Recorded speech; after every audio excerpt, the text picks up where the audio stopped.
मैं हृदय की गहराइयों से स्वागत और अभिनंदन करता हूं।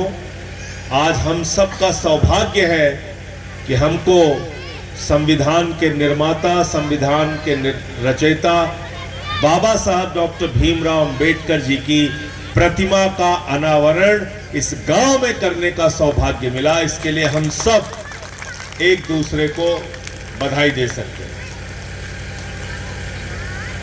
और ये प्रतिमा लगाना और इसका अनावरण करना ही मात्र हमारा उद्देश्य नहीं होना चाहिए।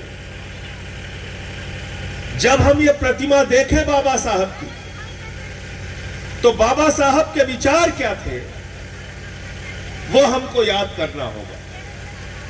जब हम ये प्रतिमा देखें बाबा साहब की, तो बाबा साहब का संघर्ष क्या था ये हमको याद करना पड़ेगा।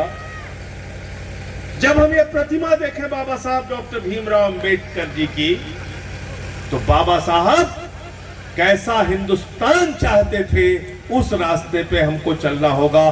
कैसे भारत का निर्माण वो चाहते थे उस रास्ते पे हमको चलना पड़ेगा।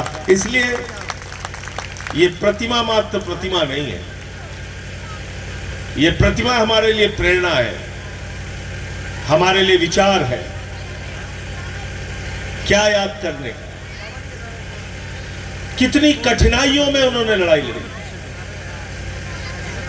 और कैसे समय में उन्होंने लड़ाई लड़ी। सोचिए एक ऐसा समाज जहां दलितों को, वंचितों को, शोषितों को एक साथ बैठने की इजाजत नहीं थी, एक साथ खाने की इजाजत नहीं थी, मंदिर में प्रवेश करने की इजाजत नहीं थी, हाथ का छुआ हुआ पानी कोई पीने के लिए तैयार नहीं होता था। ऐसा समाज जहां पर कि कोई दलित अगर किसी रास्ते से गुजर रहा है तो हाथ गले में हडिया बांध के और पीठ में पीछे झाड़ू बांध के टहलने को कहा, घूमने को और निकलने को कहा जाता था। ऐसे समाज में जहां जानवर को तालाब में पानी पीने की इजाजत थी लेकिन इंसान को पानी पीने की इजाजत नहीं थी, उसकी लड़ाई लड़ने का काम किसने किया? किसने किया? किसने किया?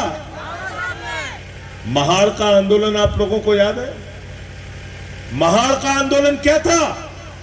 तालाब में दलितों को पानी पीने की इजाजत नहीं थी और उसके लिए आंदोलन चलाया बाबा साहब ने। और बड़ी मुश्किल के बाद उस तालाब में पानी पीने की इजाजत मिली और उसके बाद लोगों के घर जलाए गए, हिंसा की गई उनके साथ। ऐसा समाज था हमारा।